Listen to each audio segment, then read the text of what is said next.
শাম বিজয় হয়েছে। সবচেয়ে মজার কথা হলো, তালেবে ইলম ভাইয়েরা কান, দিলের কান দিয়ে আমার এই মেসেজটা শুনেন। এই শামে গত 22টা বছর বাশার আল আসাদ, তার আগে তার বাবা ছিল 30 বছর, এরা এই রাশিয়ার প্রত্যক্ষ সহযোগিতায় বাশার আল আসাদ তার 20 বছর থেকে 22 বছর, এই সময়টার ভিতরে কমপক্ষে 5 লক্ষ সিরিয়ানকে হত্যা করেছে।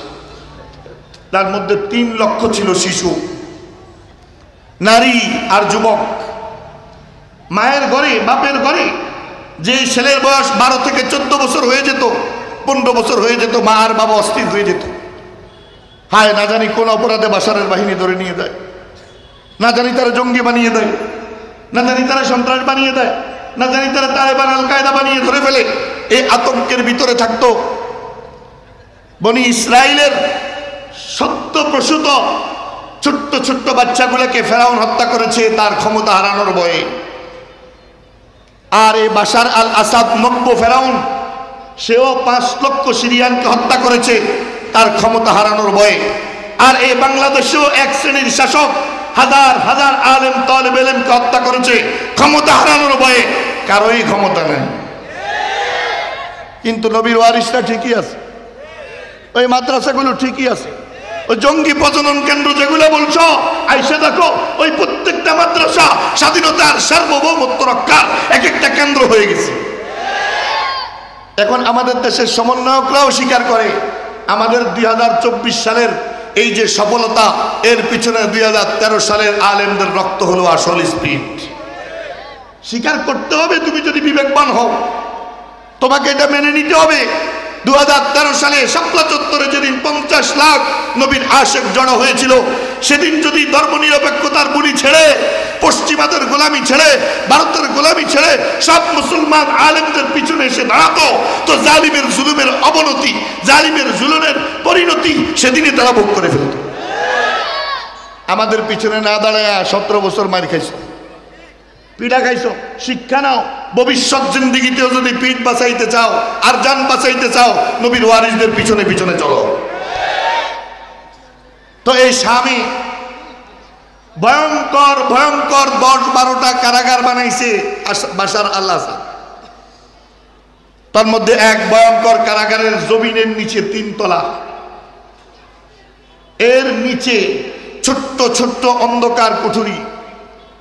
এই কুঠুরিগুলোর মধ্যে যাকে বেশি সন্দেহ হইতো যে সে বাশার আল আসাদের পতন চায়, দিন কায়েম করতে চায়, কালিমার পতাকা উড়াতে চায়, একটা কথা মনে রাখবেন মৃত্যু পর্যন্ত, আমাদের সাথে আল্লাহর দুশমনদের কখনো দুশ্মনী হবে না যতক্ষণ আপনি তার চোখে চোখ রেখে আল্লাহর দিন কায়েমের চ্যালেঞ্জ নিয়ে মাঠে না আসবেন। তারা কয় তোমরা মসজিদে বসে থাকো, আমাদের সমস্যা তো নেই, তোমরা খানকায় বসে থাকো, আমাদের সমস্যা তো নাই, তোমরা তোমাদের প্রতিষ্ঠানের ভিতরে তালাবদ্ধ করে বসে থাকো, আমাদের কোনো সমস্যা তো নাই, কিন্তু ময়দানে এসে যখন আমাদের চোখে চোখ রাখবা, আমাদের সোশ্যালিজম, কমিউনিজম, ক্যাপিটালিজম, আমাদের গণতন্ত্রের বিরুদ্ধে যখন তোমরা দাঁড়াইবা, তখন তোমাদের সাথে আমাদের টক্কর হবে।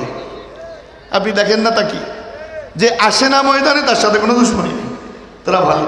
ওই খ্রিস্টানরা যেমন এক পর্যায়ে বাধ্য হয়ে সব পাদ্রীকে ভ্যাটিকান সিটিতে পাঠিয়েছে, আলাদা একটা শহর বানায়, তোমরা সব ওখানে চলে যাও, ওখানে যাইতে কম করো, মোরাকাবা করো, এখানে থাকার দরকার নেই, তোমরা এখানে থাকলে আমাদের চেয়ার খতরায়, আমাদের গদি খতরায়।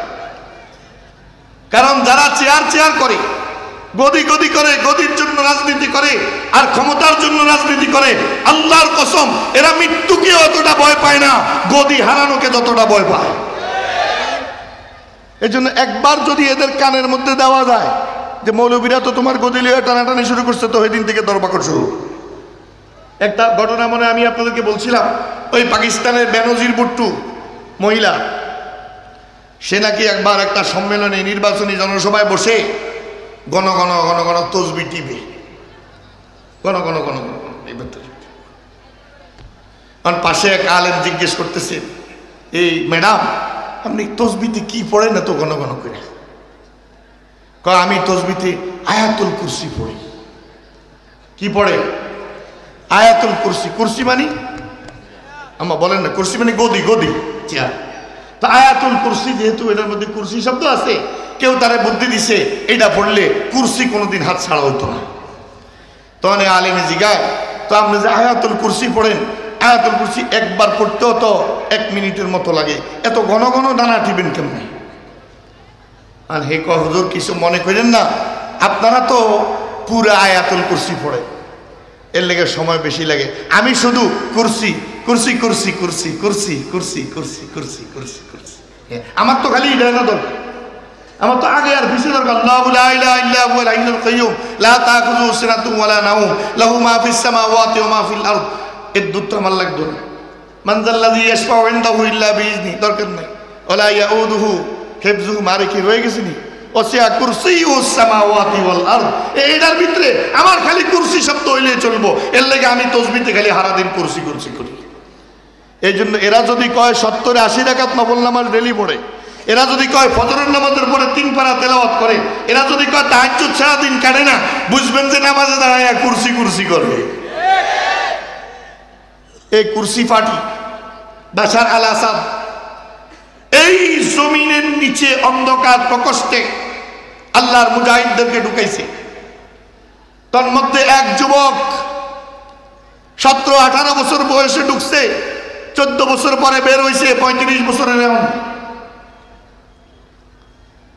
যেই জায়গায় তাকে পাওয়া গেছে এর আশপাশে কুঠুরিগুলোর মধ্যে শুধু কঙ্কাল ছিল, কোনো জীবিত মানুষ ছিল না। আল জাজিরা সহ বহুত বড় বড় মিডিয়ায় নিউজ চেপেছে। অক্সিজেন ওখানকার বাতাসে মাত্র 20%। আপনারা যারা জানেন, কারো হাতের মধ্যে যদি অক্সিমিটার লাগায় অক্সিজেন চেক করার জন্য, যখন 90 অথবা 99 অথবা 100 দেখায়, তো ডাক্তাররা বলে অক্সিজেনের লেভেল ঠিক আছে।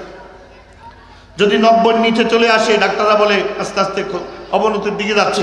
80 নিচে আসলে কৃত্রিমভাবে অক্সিজেনের মাস্ক লাগাতে হয়। আর তাকে যেখানে বন্দি রাখছে সেখানে মাত্র 20% অক্সিজেন আছে।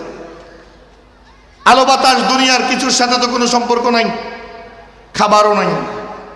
তারা মাসখানিক পরে 10-15 দিন পরে এসে চেক করতো, যদি 1-2 জনকে জীবিত পাইতো তো 1-2টা খেজুর ওই কুকুরের মুখে খাবার দেওয়ার মতো ভাবে ছুঁড়ে মেরে দিয়ে চলে যেত। সব মরে গেছে তার সঙ্গীরা, সে বেঁচে আছে। 14 বছর পর বের হয়েছে। সারা পৃথিবীর এই কত 3 দিন আগের কথা মাত্র। সাহাবীদের জমানার কথা শোনাচ্ছি না আপনাদেরকে, তাবিঈনদের জমানার কথা শোনাচ্ছি না, আমাদের বড় বড় আকাবির আসলাফদের কথা শোনাচ্ছি না, আমার জমানা 3 দিন আগের কথা শোনাচ্ছি। ওই যুবককে সবাই জিজ্ঞেস করলো, তুমি খেলা কোত্থেকে, তুমি অক্সিজেন নিলা কিভাবে, বেঁচে আছো কিভাবে? ওই যুবক জবাব দিছে, আমি আলেম না, আমি তেমন কিছু জানি না। আমি আলেমদের কাছে শুনেছি গিযাউল মুমিনি যিকরুল্লাহ, মুমিনের খাবার, মুমিনের রূহের খাবার হইল আল্লাহর জিকির। যখন প্রচন্ড ক্ষুধায় আমি অস্থির হয়ে যাইতাম, আমি বসে বসে আমার মালিকের জিকির জপতাম, মহব্বতের সাথে জিকির করতাম। চোখের পানি গড়িয়ে গড়িয়ে যখন বুক পর্যন্ত আসতো, আল্লাহর কসম আমি অনুভব করতাম আমার ক্ষুধাও মিটে গেছে, আমার পিপাসাও ফুরিয়ে গেছে। এর দলিল তো বুখারীর হাদিসে আছে। আল্লাহর হাবিব যখন লাগাতার সওমে বিসাল করতেছিলেন, রাত দিন লাগাতার রোজা, দেখে সাহাবারাও শুরু করছে। আল্লাহর হাবিব সাল্লাল্লাহু আলাইহি ওয়াসাল্লাম বলেন, লা তুয়াসিলু, তোমরা বিসাল করিও না। কয় ইন্নাকা তুয়াসিলু ইয়া রাসূলুল্লাহ, ইন্নাকা লা তুয়াসিলু ইয়া রাসূলুল্লাহ, হুজুর আপনি তো সওমে বিসাল করেন, তা আমাদেরকে মানা করেন কেন? হুজুর বলেন, আইয়ুকুম মিসলি আবিতু ইউতইমুনি রাব্বি ওয়া ইয়াসকিনি। এ আমার সাহাবীরা, তোমরা কে আছো আমার মতো? তোমরা কে আছো আমার মতো? আমি আমার রবকে যেভাবে ডাকি এভাবে ডাকনেওয়ালা তোমাদের মধ্যে কে আছো? আমি আমার রবের কাছে যেভাবে চাইতে পারি এভাবে চানেওয়ালা তোমাদের মধ্যে আমার মতো কে আছো? শোনো, আমি যখন ঘুমিয়ে পড়ি, শুয়ে যাই, আমার আল্লাহ স্বীয় কুদরতের দ্বারা আমার রূহের মধ্যে খাবার পানি পৌঁছায়া দেয়। তা আল্লাহর নবী তো ইশারা দিয়েই গেছেন। ওই যুবক বলে, আমি আল্লাহর কসম এই 14 বছর অথবা 12 বছর কেউ বলেছে 12 বছর, কেউ বলেছে 14 বছর। এই এক যুগ ধরে আমি খাবার খেয়েছি আমার মালিকের জিকিরের দ্বারা, আমার আর কোনো ব্যবস্থা ছিল না। আর দ্বিতীয় নম্বর কারণ, যখনই বেশি অশান্তি লাগতো, হাত পা আর নাড়াতে পারতাম না, শ্বাস নিতে কষ্ট হতো, তখন আমি মরিয়মের কিচ্ছা, মরিয়মের ঘটনা মনে করতাম। আপনারা সকলে জানেন এখানে উলামায়ে কেরামদের সংখ্যা বেশি। হযরতে মারিয়াম আলাইহিস সালাতু ওয়াস সালাম, আসলে এখানে একটা ছোট্ট কারেকশন করে দিই আলেমদের জন্য। আমরা যে হযরতে হাওয়া আলাইহিস সালাম, মারিয়াম আলাইহিস সালাম, আসিয়া আলাইহিস সালাম বলি, এই শব্দগুলো এভাবে না বলা উচিত। কারণ আলাইহিস সালাম এই পরিভাষাটা আল্লাহর পয়গম্বরদের জন্য ব্যবহার হয়, যদিও অন্যদের জন্য ব্যবহার হওয়া না জায়েজ না। কিন্তু এই পরিভাষাগুলো ইব্রাহিম আলাইহিস সালাম, মূসা আলাইহিস সালাম, ঈসা আলাইহিস সালাম, তো কোন নারীকে যেহেতু আল্লাহ কোন নবুয়তি দেন নাই, এই জন্য হযরতে হাওয়া রাদিয়াল্লাহু আনহা, হযরত আসিয়া রাদিয়াল্লাহু আনহা, হযরতে মারিয়াম রাদিয়াল্লাহু আনহা, হযরত খাদিজা রাদিয়াল্লাহু আনহা, হযরত আয়েশা রাদিয়াল্লাহু আনহা, এভাবে বলা উত্তম। এটা বলার অভ্যাস করতে হবে। এখন আমরাও ডরে বলি না, কারণ জানে না তো যদি মাহফিলে বলি হযরত মারিয়াম রাদিয়াল্লাহু আনহু, তো অনেকে মুখ টিপে হুজুরের মধ্যে স্ক্রিপ্ট ঢিলে হয়ে গেছে। মরিয়মকে হুজুরের সাহাবিনী রাদিয়াল্লাহু আনহু কইছে, হুজুরের ভুল হয়ে গেছে, খেয়াল করে নাই, বয়স হয়েছে। আবার যারা আমার সম্পর্কে বেশি জানে তারা কে হুজুর কয়েকদিন আগে ডেঙ্গু জ্বর হয়েছে, হুজুর দিস নাই। তো আমরা ওই নামগুলোর সামনে রাদিয়াল্লাহু, আমাদের উস্তাদ মুহতারাম মুজাদ্দিদ জামান আল্লামা মুফতি সাঈদ আহমদ পালনপুরি রাহিমাহুল্লাহ, দারুল দেওবন্দের শেখুল হাদিস সদরুল মুদাররিসিন ছিলেন। হযরত খুব জোর দিয়ে বলতেন, এবং হযরতের সরাগুলোর মধ্যে, ব্যাখ্যা গ্রন্থগুলোর মধ্যে সবখানে দেখবেন লেখা আছে মারিয়াম রাদিয়াল্লাহু আনহা। তো যাই হোক, মারিয়াম, ওনার মায়ের নাম ছিল হান্না বিনতে ফাকুস, আর ওনার আব্বার নাম ছিল ইমরান। ইমরান আলাইহিস সালাম বিশুদ্ধ মত অনুযায়ী তিনি আল্লাহর পয়গম্বর ছিলেন, বাইতুল মুকাদ্দাসের ইমাম ছিলেন, খতিব ছিলেন, আল্লাহর এতটা পছন্দের বান্দা ছিলেন, আল্লাহ ওনার আর ওনার বংশের নামে কোরআন শরীফের দ্বিতীয় বৃহত্তম সূরা নাজিল করছেন, সূরাতু আলে ইমরান। এই ইমরানের স্ত্রী হান্না বয়স্ক অবস্থায় যখন ওনার পেটের মধ্যে বাচ্চা আসছে, সন্তান সম্ভবা, তো তিনি একটা দোয়া করছেন, রব্বি ইন্নী নাযারতু লাকা মা ফি বাতনি মুহাররারা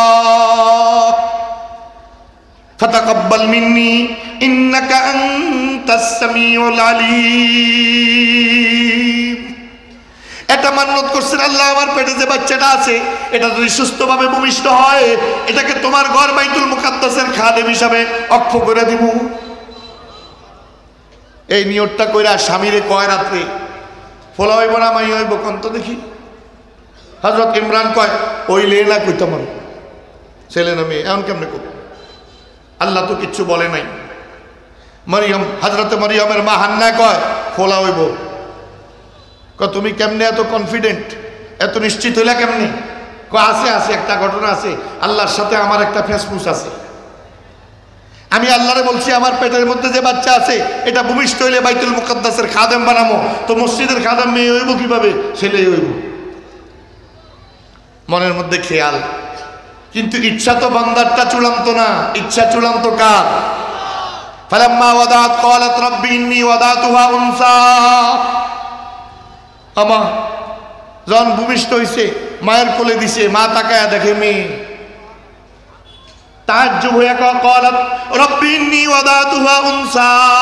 আল্লাহ মেয়ে হইল, চাইলাম কি দিলা কি? আল্লাহ কো আল্লাহু আ'লামু বিমা ওয়াদাত, আল্লাহ তো আগেই জানে। কিও মা তো প্রসব করার পরে জানে, আল্লাহ কি এখন জানে না আগেই জানে? আল্লাহ ওয়ালাইসা যাকারু কাল উনসা, তুমি যে ছেলে আমার কাছে চেয়েছিলা ওই ছেলে এই মেয়ের সমকক্ষ হবে না, দুনিয়ার কোনো ছেলে এই মেয়ের সমকক্ষ নাই, আমি তাকে এমন মর্যাদা দিব। যাই হোক, এখন মরিয়মরে বাইতুল মুকাদ্দাসে দিয়ে দিছে, আর ইমরান ইন্তেকাল করছেন, বাইতুল মুকাদ্দাসের নতুন ইমাম জাকারিয়া আলাইহিস সালাম সম্পর্কে মরিয়মের খালু ইমাম কুরতুবী এবং ইমাম ইবনে জরীর তাবারি এই মতকে প্রাধান্য দিয়েছে। হযরত জাকারিয়া মরিয়মের খালু, উনি মরিয়মকে দেখাশোনা করে। লম্বা কিচ্ছা, আমি কিচ্ছা শোনাচ্ছি না, আমি ওই যুবকের কথাটা শোনাচ্ছি। মরিয়ম লালিত পালিত হচ্ছে আল্লাহর ঘরে। মসজিদে আকসার মেহরাবের পাশে একটা কামরা বানাইয়া দিছে, মরিয়ম এখানে থাকে, কেউ মরিয়মের কামরায় যায় না। যখন 16-17 বছরে পৌঁছছেন, হাম্মামে গোসল করতে ঢুকছে, দেখা যায় সুঠাম দেহের, পৃথিবীর এত সুন্দর কোনো মানুষ পৃথিবীতে হতে পারে না, এমন সুন্দর টকবগে যুবক হাম্মামের ভিতরে দাঁড়াইয়া রয়েছে। ক্বালাত ইন্নী আউযু বিররহমানি মিনকা ইন কুনতা তাকিয়্যা। তুমি কে? আমার হাম্মামের মধ্যে কিভাবে আসছো? তোমার ভিতরে যদি ন্যূনতম আল্লাহর ভয় থাকে, আমি আল্লাহর কাছে আশ্রয় চাই, এখান থেকে চলে যাও। তুমি ভয় পাও না, ইন্নামা আনা রাসূল রাব্বিকি লিআহাবা লাকি গোলামান যাকিয়্যা। আমি কোনো মানুষ না, আমি তোমার রবের পক্ষ থেকে পাঠানো ফেরেশতা, আসছি তোমার একটা ফোলা দেওয়ার লাগে। এবার তো মরিয়ম আরো ভয় পেয়ে গেছে, বিয়া নাই, শাদী নেই, ফোলা হইব। একটা ফু দিচ্ছেন জিবরাইল হযরত মরিয়মের বুক বরাবর, এই জায়গায় হযরত মরিয়মের পেটে ঈসা চলে আসছে। সুবহানাল্লাহ বলেন না?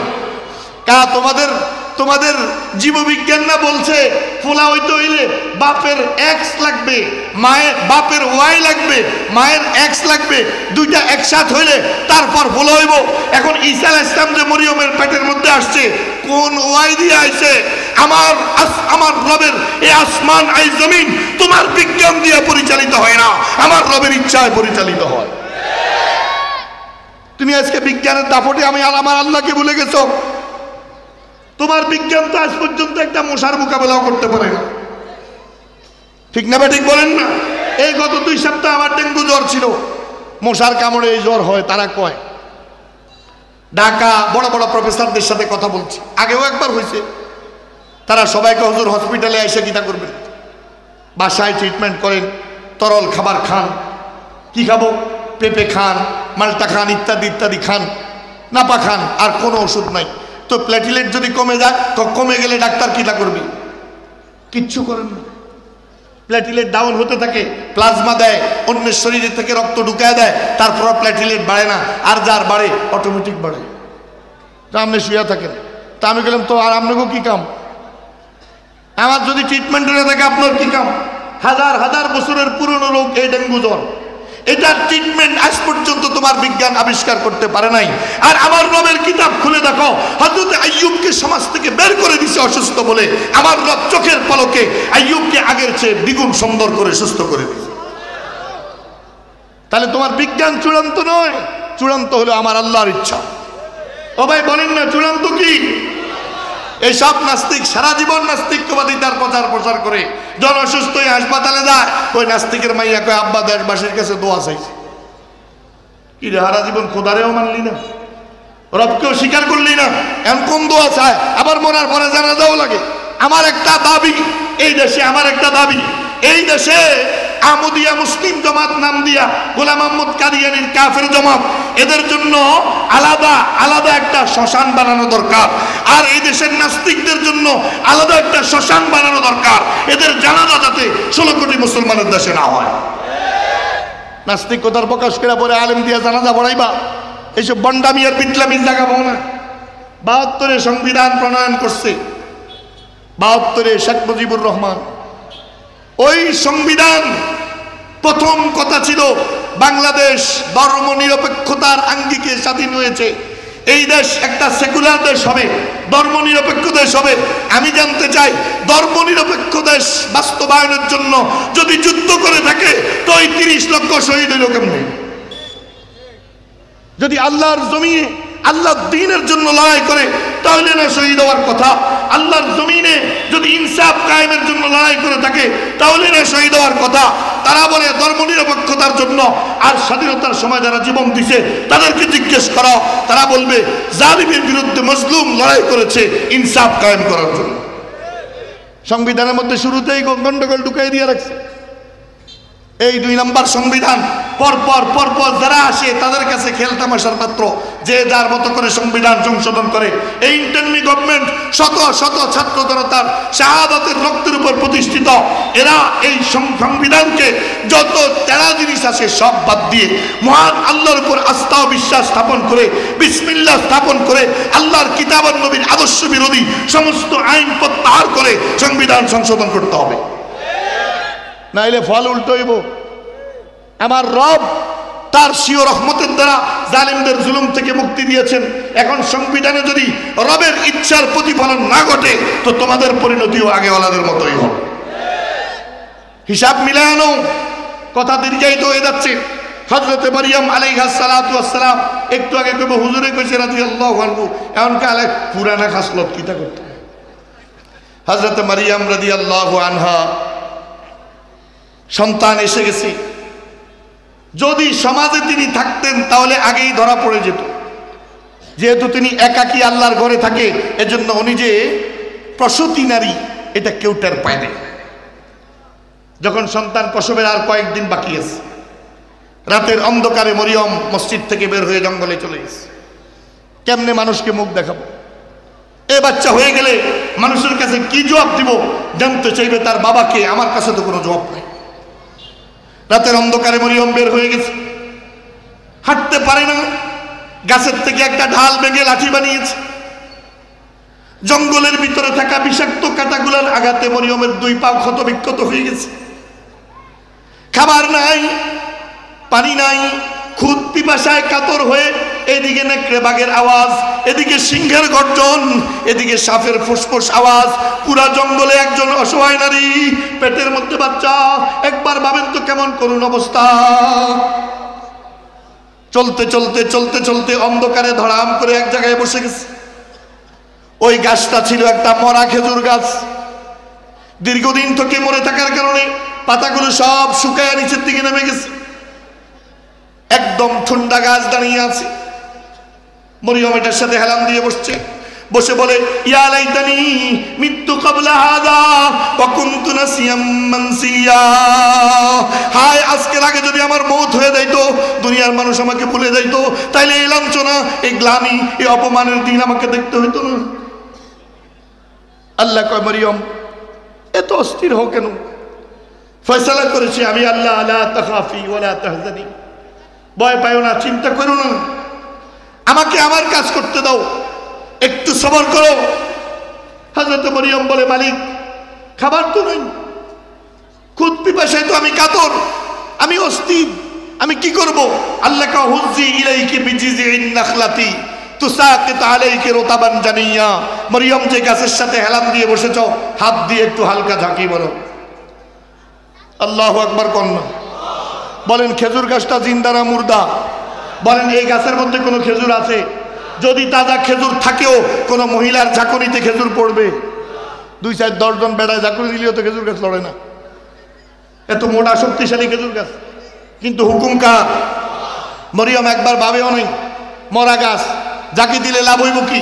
হুকুম যেহেতু করছে আল্লাহ, মরিয়মের কথা আল্লাহর হুকুম তামিল করে যদ্দুর করার আমি অদ্দুর করি, বাকিটা আমার রব করবে। মরিয়ম হাত দিয়া ঝাঁকুনি দিছে, আর তুসাকিত আলাইকি রুতাবান জানিয়া, ওনার কাপড়ের আঁচলের মধ্যে যত প্রকারের খেজুর হতে পারে সব দিয়ে ভরে গেছে। আর হাত এভাবে আসলা ঝাড়ায়, আল্লাহ খেজুর তো ঠিকই আছে, পানি কই? আল্লাহকে নিচের দিকে তাকাও না, দেখে যে মরিয়ম যেখানে বসছে ওই পায়ের নিচের পানি বাইরে হইতেছে। হযরত মরিয়ম পানি আর খেজুর পেট ভরে খেলেন। ওই যুবক জেলখানা থেকে বের হয়ে বলে, আমি আমার রিজিক পেয়েছি। ওই অন্ধকার বাশার আল আসাদের অন্ধকার জুলুমের প্রকোষ্ঠে আমার রিজিক পেয়েছি। 1 নম্বর উসিলা ছিল আমার মালিকের জিকির, আর 2 নম্বর যখন বেশি অশান্তি লাগতো আমি বলতাম, আল্লাহ মরিয়মকে মরা খেজুর গাছ থেকে তুমি যেভাবে তাজা খেজুর খাইয়েছ, আয় আল্লাহ মরিয়মের কাছে রিজিক দেখে, বেমৌসুমের ফল দেখে জাকারিয়া যখন প্রশ্ন করছিল, ইয়া মারিয়াম আন্না লাকি হাযা, কোত্থেকে আসছে? মরিয়ম বলছে, ক্বালাত হুয়া মিন ইনদিল্লাহ। আল্লাহ তুমি মরিয়মকে যেভাবে মরা খেজুর গাছ থেকে খেজুর খাইয়েছ, বেমৌসুমি ফল মরিয়মকে জান্নাত থেকে প্রতিদিন সাপ্লাই করেছ, আল্লাহ তুমি তো সেই আল্লাহ, তুমি আমি অত হতভাগাকে একটু রিজিক দাও। এই দোয়া শেষ করতাম আর আমি অনুভব করতাম আমার পেট ভরে গেছে, আমার পিপাসা মিটে গেছে, আমার ঢেকুর আসতেছে, আর প্রত্যেক ঢেকুরের সাথে এক একটা ফলের ফ্লেভার আসতেছে। 3 দিন আগের কথা বলতেছি আপনাদেরকে, সাহাবীদের জমানায়, তাবিঈনদের জমানার কথা না। আজ আমরা যখন সাহাবা তাবিঈনদের জমানার কোন কারামত আপনাদের সামনে বর্ণনা করি, আপনারা বলেন আরে ওইটা তো হওয়ারই কথা, কোথায় সাহাবী, কোথায় আমরা? আল্লাহর কসম দয়াপুরবাসী, আমার কুমিল্লাবাসী, বদরে যে হাজার হাজার ফেরেশতা যে আল্লাহ নাজিল করছেন তিনি এখনো আছেন। আমার আল্লাহর খাজানা এখনো বলবৎ আছে, আমার আল্লাহর ক্ষমতা এখনো বলবৎ আছে। আল্লাহ শুধু আমাদেরকে নির্দেশ দিচ্ছেন ফাফিরু ইলাল্লাহ, শুধু একটু আমার দিকে দৌড়ে আস আর এসে দেখ আমি আল্লাহ এখনো পারমাণবিক বোমার মোকাবেলায় তোকে বিজয়ী করার ক্ষমতা রাখি। ইউরোপ, আমেরিকা, রাশিয়া, চায়না, ইন্ডিয়ার মালাউনদের মোকাবেলায় আমি তোকে বিজয় করার ক্ষমতা রাখি। আল্লাহর কসম ভাই, সোভিয়েত ইউনিয়ন, রাশিয়া যখন আফগানিস্তানের উপর কবজা করেছে, শত শত মসজিদ ভেঙেছে, বিনিময়ে রাশিয়াকে আল্লাহ টুকরা টুকরা করে দিয়েছে। আমাদের পার্শ্ববর্তী দেশ ইন্ডিয়া বাবরি মসজিদ সহ শত শত মসজিদের উপর হাত তুলেছে। এই ইন্ডিয়াও টুকরা টুকরা হওয়ার সময় এসেছে। আমার নবীর চিঠি যখন কেসরায় ছিঁড়ে ফেলেছিল, নবী বলেছেন আল্লাহুম্মা মাযযিকহুম কুল্লা মুমাযযাক, আল্লাহ আমার চিঠিকে ছিঁড়েছে, তুমিও তাদেরকে ছিঁড়ে টুকরা টুকরা করে দাও। ওই ফারস্যের অস্তিত্ব জমিনে মিশে গেছে, টুকরা টুকরা হয়ে গেছে। আল্লাহর ঘরগুলোকে চোখের সামনে যেভাবে ভেঙে টুকরো টুকরো করতেছে মোদির বাহিনী, ইনশাআল্লাহ গজওয়াতুল হিন্দের ঘন্টা বেজে গেছে, দিল্লির লাল কিল্লা কালিমার পতাকা ওঠার সময় এসেছে।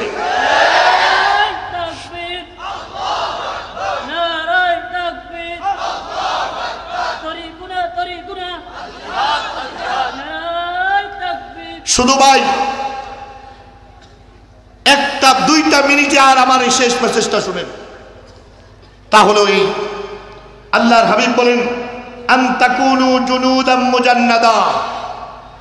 আমার ঈসা আসতেছে, ঈসা দুনিয়াতে আসার সময় কাছাকাছি, হুজুর বলছেন মাহদী আসার সময় কাছাকাছি, দাজ্জাল সহ সমস্ত জুলুমের অবনতি পরিণতিতে পৌঁছানোর সময় কাছাকাছি। তোমরা অচিরেই 3 দলে বিভক্ত হবে। ও ভাই বলেন কয় দলে? আল্লাহর হাবিব বলেন জুনদুম মিনাল ইয়ামান, জুনদুম মিনাল ইরাক, জুনদুম মিনাশ শাম। তোমরা সারা পৃথিবীর মানুষ এই 3 দলে বিভক্ত হয়ে যাবে, হয় ইয়ামানের বাহিনী, অথবা ইরাকের বাহিনী, অথবা শামের বাহিনী। সাহাবী বলেন ইয়া রাসূলুল্লাহ, আমি যদি 3 বাহিনী পাই, আপনার কি ওসিয়ত, কোন বাহিনীতে আমি শামিল হলে ভালো হবে? আল্লাহর হাবিব বলেন তুমি শামের বাহিনীতে শামিল হয়ে যাও। তো শামের বাহিনী তৈরি হয়ে গেছে, শামের বাহিনী রেডি হয়ে গেছে। ইসরায়েল মনে করতেছে এই গোলযোগের সুযোগ নিয়ে সিরিয়াটাকেও দখল করে ফেলবে। ইসরায়েল বুঝতেছে না শামে কালিমার পতাকা উড়ার অর্থ হলো আল্লাহর দ্বীন বিজয় হওয়ার সময় এসে গেছে। পালাইতে পারবা না তো, বাকিরা তো কেউ পালাইয়া এদিক ওদিক এদিক ওদিক গেছে, কিন্তু ইহুদির বাচ্চারা পালাইতেও পারবে না। পালাইতে পালাইতে পাথরের আড়ালে লুকাইলে পাথর করবো ইয়া আব্দুল্লাহ তাল ইন্না ওয়ারাই ইহুদিয়ান ফাকতুলহু। ও মুসলমান কই যাও, এদিকে আইও এদিকে আইও, আমার পিছনে ইহুদির বাচ্চা বইয়া রয়েছে, মারো মারো। শুধু একটা গাছে কথা কইতো না, কয়টা গাছ? এই গাছটার নাম শাজারাতুল গরকদ, গরকদ গাছ। ইসরায়েলের এমন কোনো বাড়ি নাই যে বাড়ির সামনে এরকম একটা গাছ নাই। তারা শুনছে এই গাছে তাকে নাম কইতো না। তা আমার একবার এক তলে বেলেন জিগা হাদিস পড়ানোর সময় হুজুর সর্বনাশে না, তো এই গাছগুলোর পিছনে ইহুদিরা লুকিয়ে থাকলে তারা তো বাচ্চা দেবে। আমি আল্লাহর হাবিবের ঘোষণা আর হাদিস শরীফের বর্ণনার দ্বারা বোঝা যায় গাছে থাকতো না, কথা কন্টন কিতা। মুসলমানরা তো গাছ সহায় কেটে ফেলতে, লুকিয়ে থাকবে কই? কেউ যখন দেখবে এই গাছগুলো কথা বলে না, তখন আল্লাহর মুজাহিদরা কইব ইহুদি পরে কাট, গাছেরই আগে কাট। তারা বাগার সুযোগও পাবে না।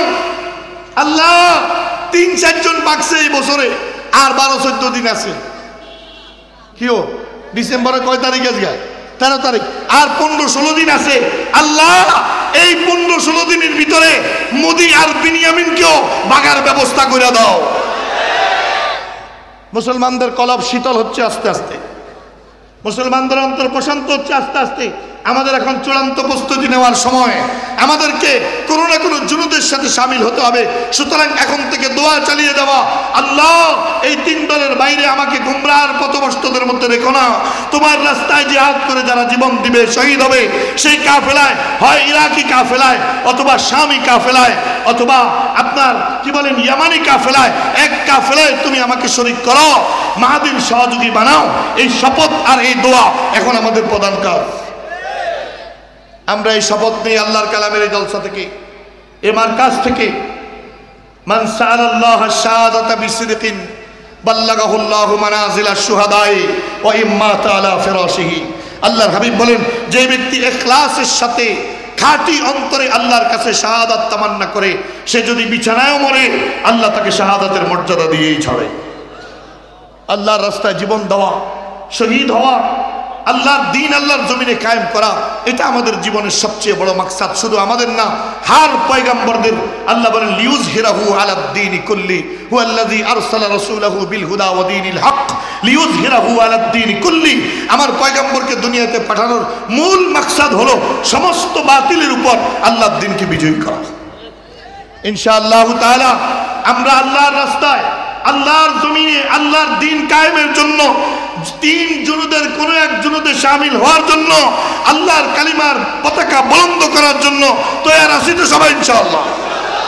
আল্লাহ তাআলা আমাদের এই জনসমুদ্র, এই হাতগুলোকে, আমাদের এই ইখলাসকে, আমাদের এই ইয়াকিনকে, আমাদের এই চিন্তাকে, নিয়তকে আল্লাহ তাআলা কবুল আর মঞ্জুর করেন। সুবহানাল্লাহি বিহামদিহি, সুবহানাকাল্লাহুম্মা বিহামদিক, আশহাদু আল্লা ইলাহা ইল্লা আনতা, আস্তাগফিরুকা ওয়া আতুবু।